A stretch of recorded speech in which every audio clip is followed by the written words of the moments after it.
ایک چھوٹا سا پودا تھا تو جامعہ، جو اخلاص سے اب تناور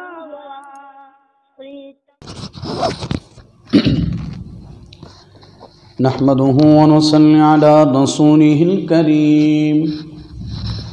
أما بعد، فأعوذ بالله من الشيطان الرجيم.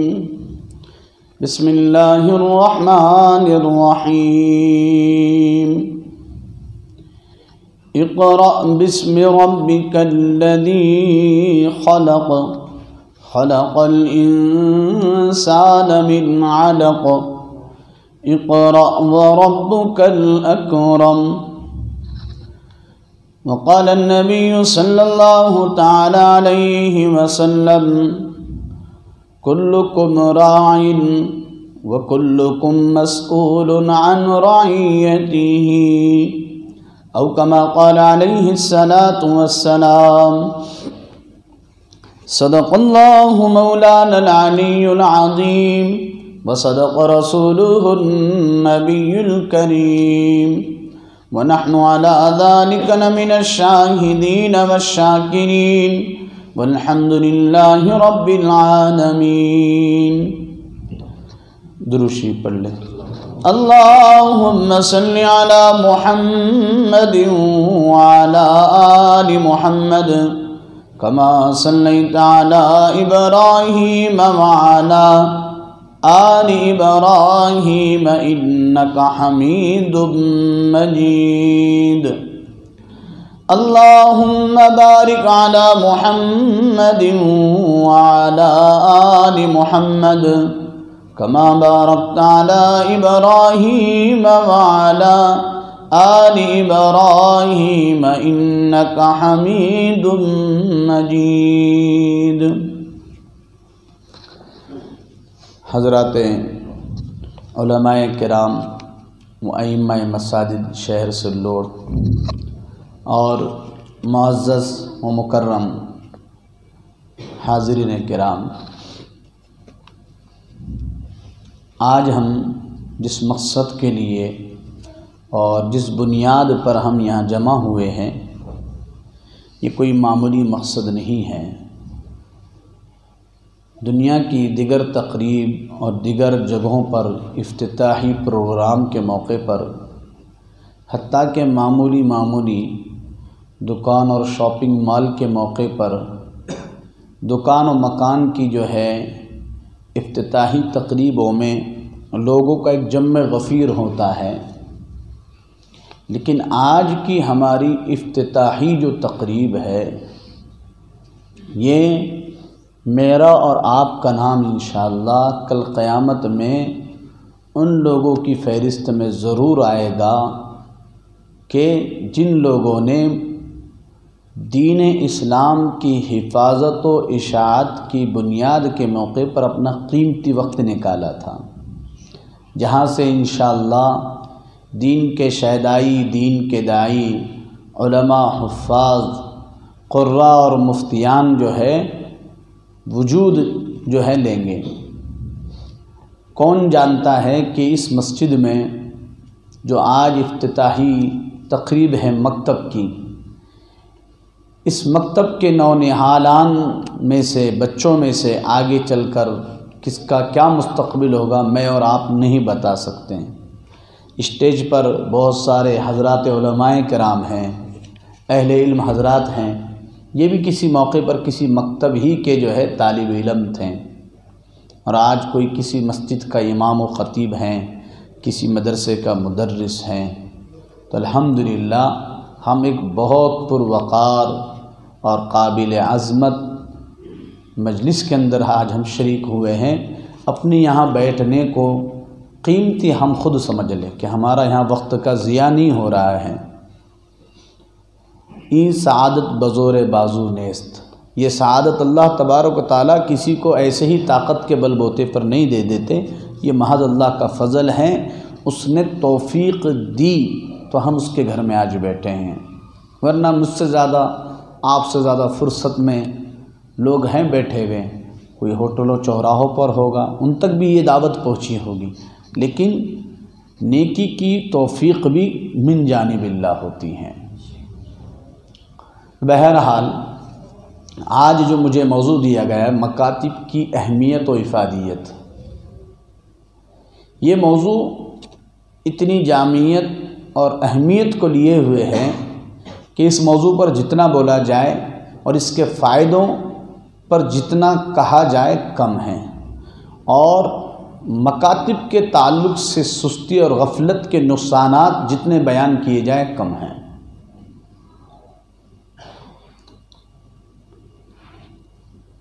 آپ کے سامنے جو آیت کریمہ میں نے جو پڑھی ہیں،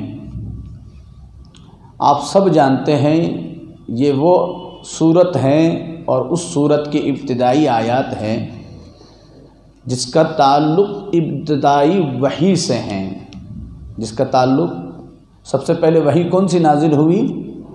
اقرأ بسم ربک الذی خلق۔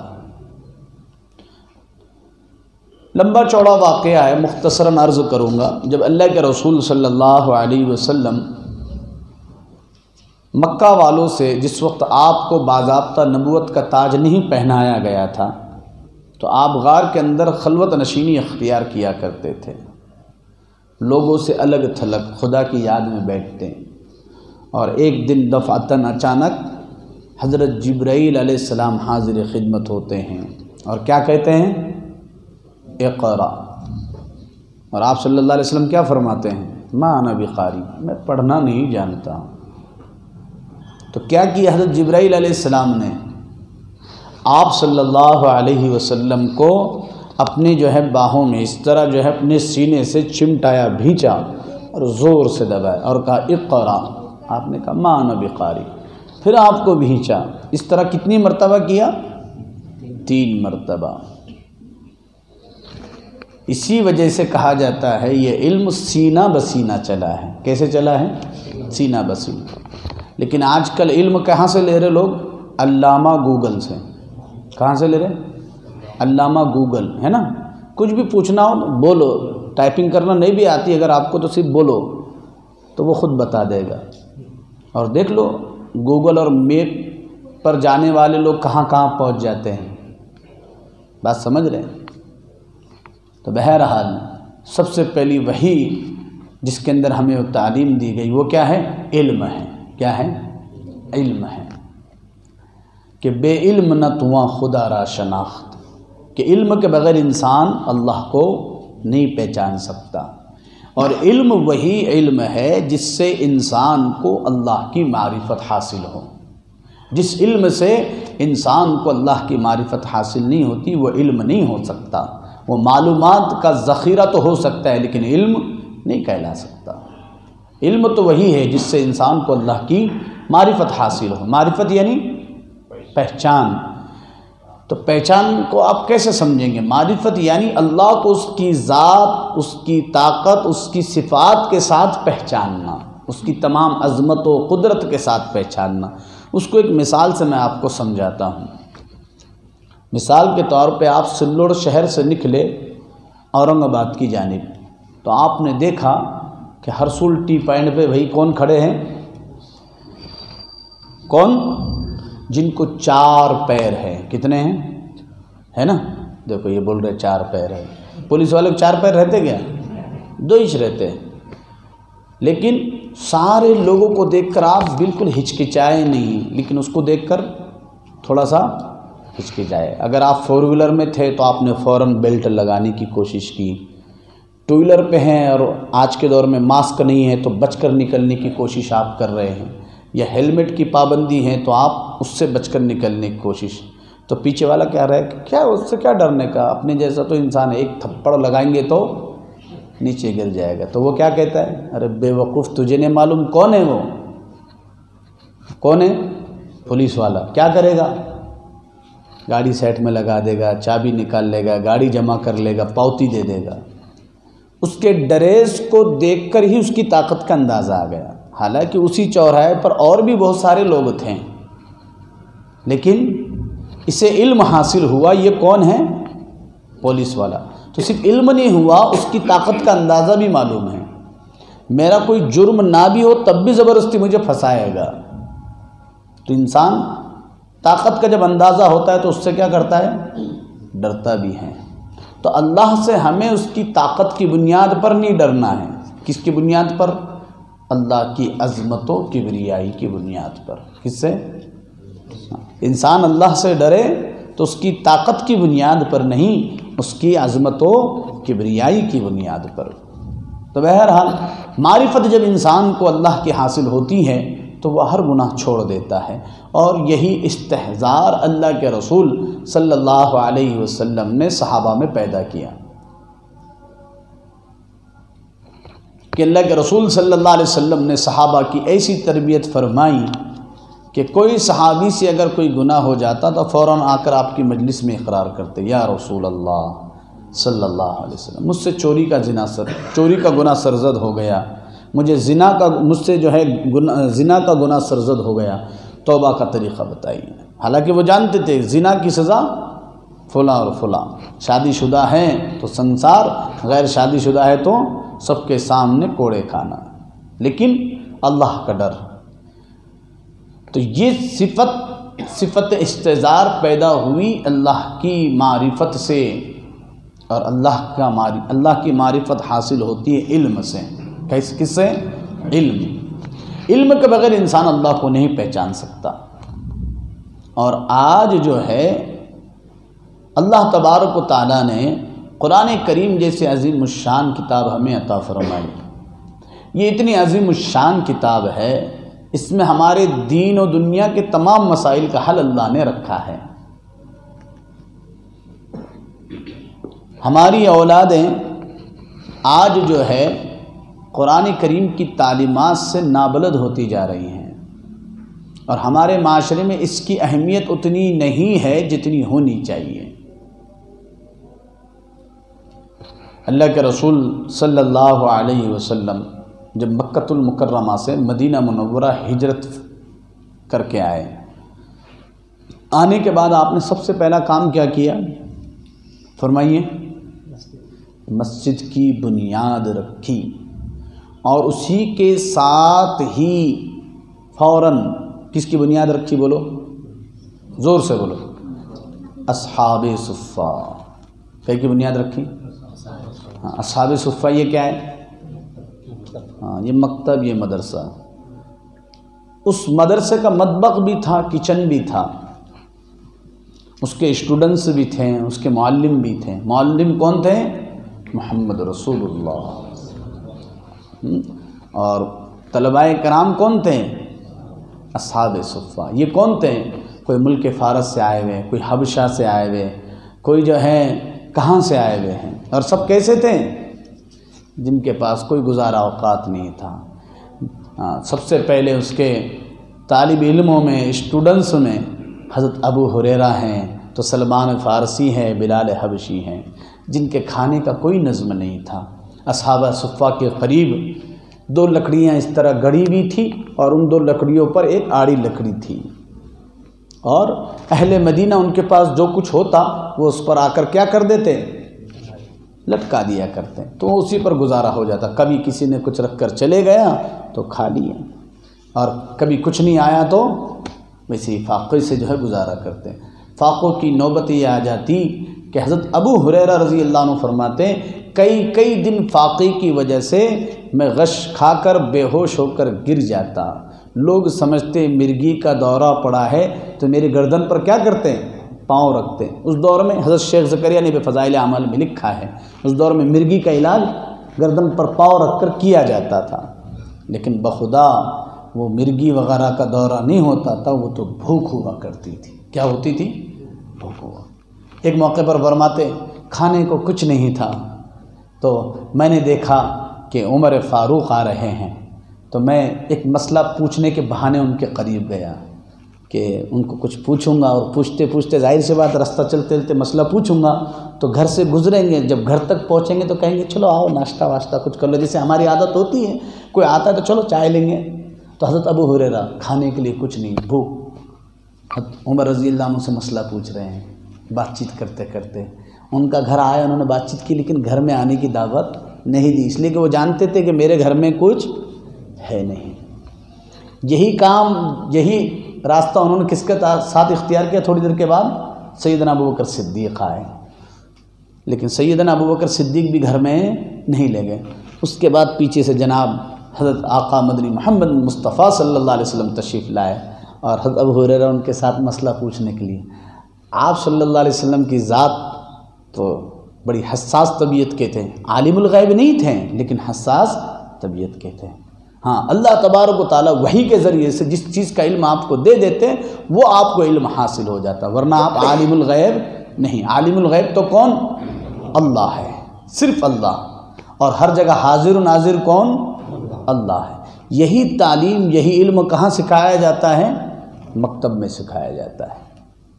حضرت ابو ہریرہ جب حضور کے قریب گئے اور اس طرح گفتگو کرنے لگے، حضور فوراً بھاگ گئے اور تبسم فرمایا، مسکرانے لگے، اور پھر آپ کو ساتھ میں لے گئے اور گھر میں داخل ہوئے اور پوچھا کہ کچھ ہے؟ کہا کہ پتہ چلا کہ گھر میں ایک دودھ کا پیالہ ہے۔ تو حضور نے کہا کہ ابو ہریرہ جاؤ اصحاب صفہ کو بلا کے لاؤ۔ میں نے کہا کہ سوچا دل میں کہ ایک پیالہ دودھ، اور وہ بھی اصحاب صفہ پوری کے پورے مدرسے کو دعوت، اور ایک پیالہ، اور اس وقت مدرسے کی تعداد کتنی؟ 70 سے زائد۔ کتنے؟ ایک پیالے دودھ میں مدرسے کا۔ تو پتہ چلا یہ مہمان رسول، اور ان مہمانان رسول کی دعوت بھی کون کر رہے ہیں؟ رسول اللہ کر رہے ہیں۔ سب کو بلا کر لے آؤ۔ چنانچہ حضرت ابو ہریرہ فرماتے ہیں دل میں خیال تو آیا، کہا کہ پھر سوچا چل اللہ کے رسول نے جب کہا ہے تو بلا لیا، میں سب کو بلا کر لے آیا، اور دل میں سوچ رہا ہوں کہ اب جب مجھے بلانے کے لیے بھیجا ہے تو مجھے ہی کہیں گے کہ لے سب کو پلا، اور نمبر بھی میرا بعد میں آئے گا، تو میرے لیے کیا بچے گا؟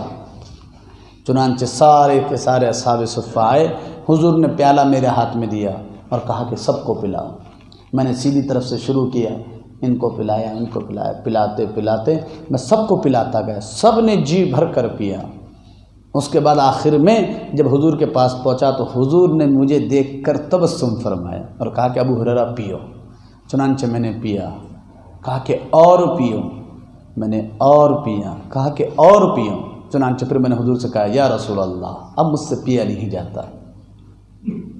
اس کے بعد ہم سب کا بچا ہوا رسول اللہ صلی اللہ علیہ وسلم نے پیا، کہ یہ آپ صلی اللہ علیہ وسلم کی کرامت تھی کہ ایک دودھ کا پیالہ 70 سے زائد لوگوں کو کافی ہو گئے۔ یہ وہ صحابہ کرام ہیں جنہوں نے حصول علم کے لیے اتنی تکلیفیں برداشت کی۔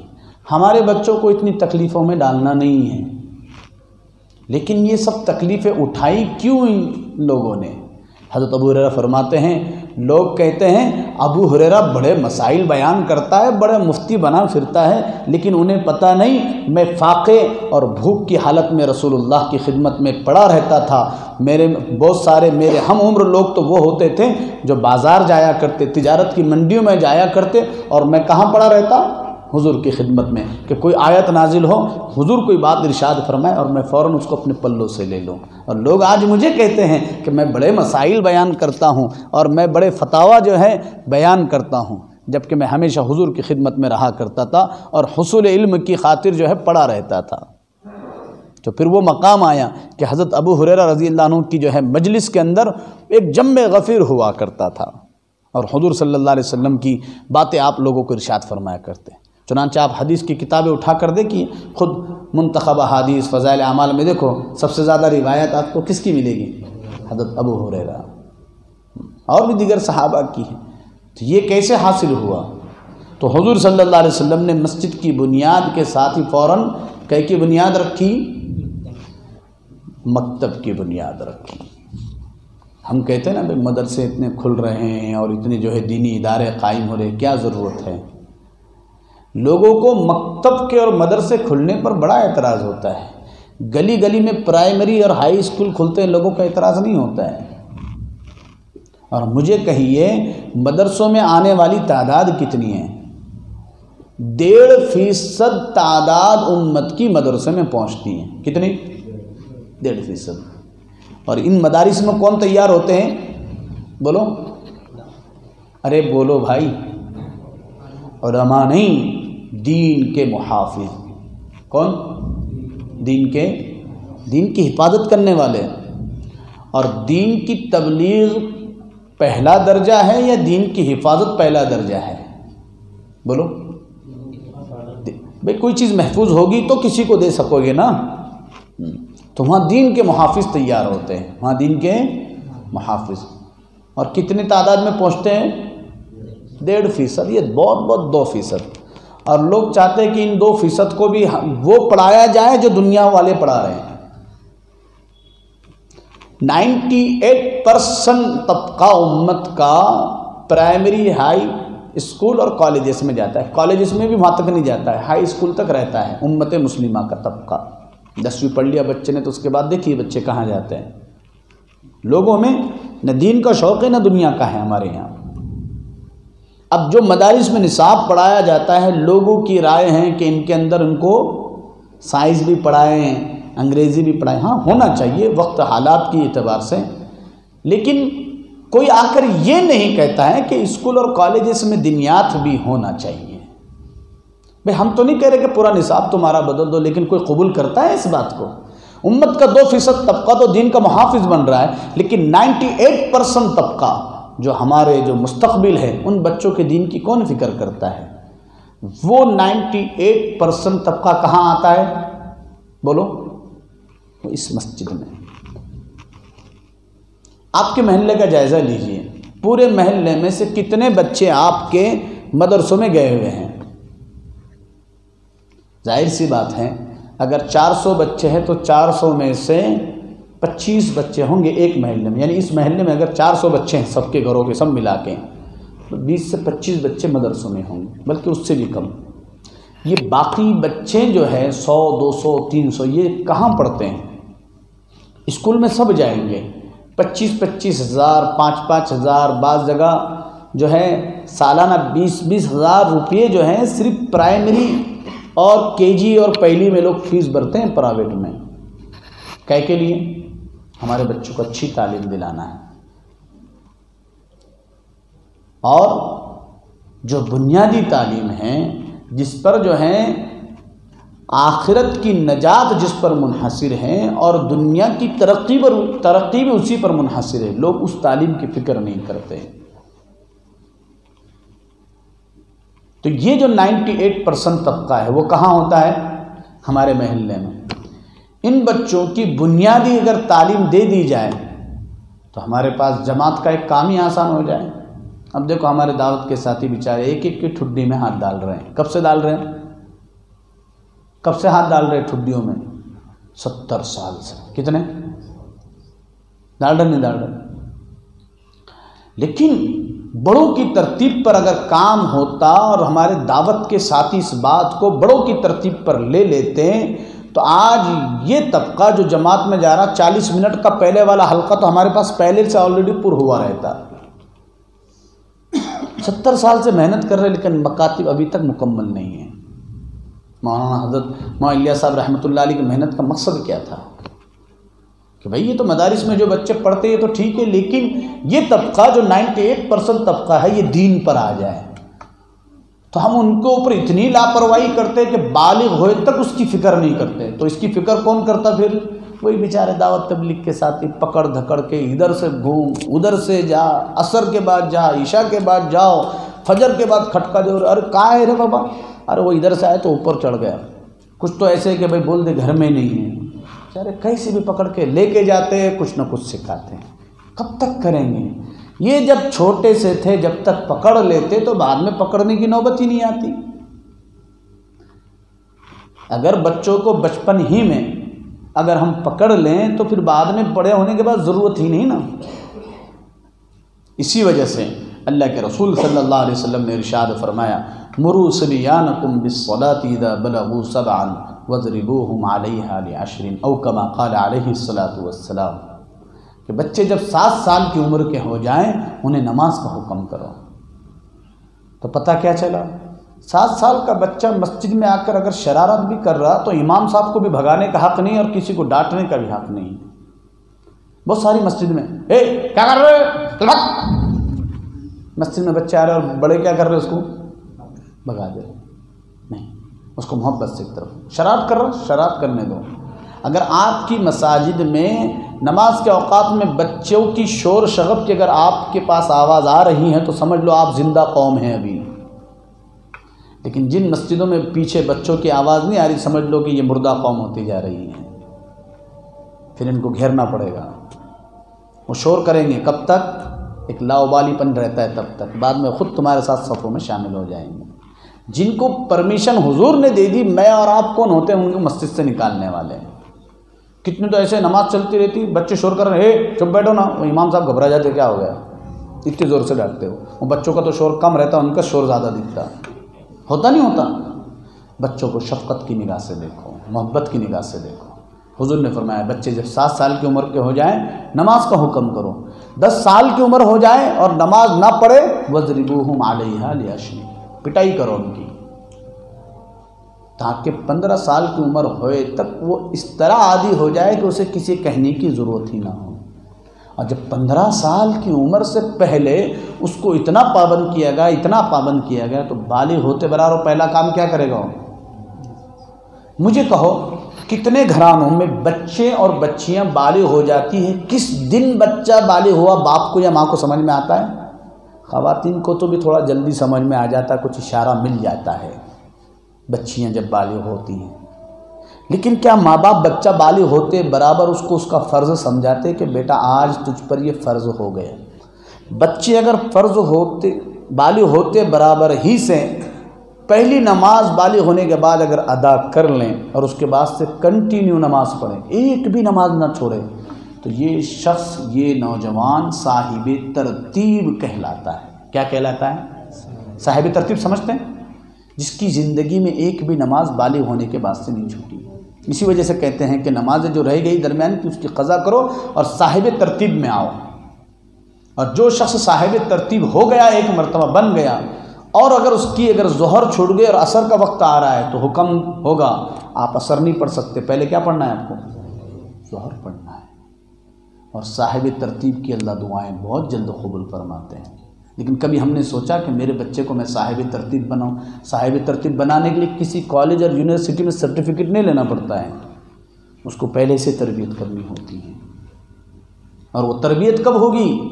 جب یہ کسی استاد کے سامنے زانوِ تلمذ ہوگا، دین کے بنیادی عقائد کا علم، دین کے بنیادی مسائل کا علم، فرائض کا علم حاصل کرے گا، تو یہ بچہ ایک طرف 10ویں مکمل کرے گا تو دوسری طرف حلال و حرام کی تمیز سے واقف ہو چکا ہوگا.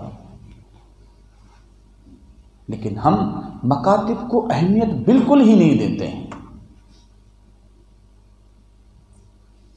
حضرت مولانا علی میاں رحمۃ اللہ علیہ نے بڑی عجیب بات کہی ہے. فرمایا کہ ہمارا کام اس وقت تک قابل اطمینان نہیں ہوگا. کیا فرمایا؟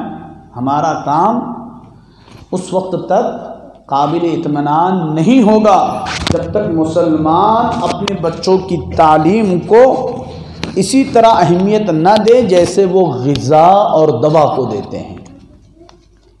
ہم اپنے بچوں کی غذا، خوراک اور ان کی دوا کے لیے کتنے فکر مند ہوتے ہیں.